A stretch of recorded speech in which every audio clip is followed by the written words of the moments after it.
আজ কোনো রান্নার ভিডিও না, চলো আজ তোমাদের সাথে একটা উইন্টারের ফেস প্যাক আমি শেয়ার করবো, যেটা কিন্তু তোমাদের স্কিনকে একদম হেলদি রাখতে সাহায্য করবে। তো চলো বেশি না বকে ভিডিওতে যাওয়া যাক। ফেস প্যাকটা বানানোর জন্য কিন্তু আমাদের মাত্র 3টে উপকরণ লাগবে। তার মধ্যে মেইন উপকরণ হলো অ্যালোভেরা। আর এই অ্যালোভেরাটা কিন্তু আমাদের বাড়ির গাছের। দেখো, তোমরা চাইলে বাজারের কেনা অ্যালোভেরাও ইউজ করতে পারো, কিন্তু আমার বাড়িতে অ্যালোভেরার গাছ আছে, তো আমি এই অ্যালোভেরাই কিন্তু মুখে লাগাই।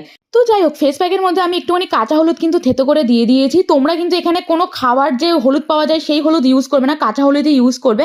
আর তার মধ্যে দিয়ে দিয়েছিলাম 1/2 চামচ মধু। এবার 3টে উপকরণকে একসাথে ভালো করে কিন্তু ফেটিয়ে নিতে হবে। ফেটিয়ে নেওয়ার পর এবার কিন্তু এটাকে ভালো করে মুখে আমি লাগিয়ে নিচ্ছি। আর এই প্যাকটাকে কিন্তু মুখে আর গলায় ভালো করে অ্যাপ্লাই করে নিতে হবে। অ্যাপ্লাই করার পর কিন্তু আমাদের 10 মিনিট ওয়েট করতে হবে। আর যখন মুখটা এরকম শুকিয়ে আসবে তখন কিন্তু মুখটাকে আমরা ওয়াশ করে নেব। নর্মাল জল দিয়ে ওয়াশ করবে, কোনো কিন্তু ফেস ওয়াশ করবে না। তো দেখো আমার স্কিনটা কতটা হেলদি লাগছে আর কতটা গ্লো দিচ্ছে এটাকে একবার অ্যাপ্লাই করার পর। তাহলে দেরি করছো কেন? তোমরাও কিন্তু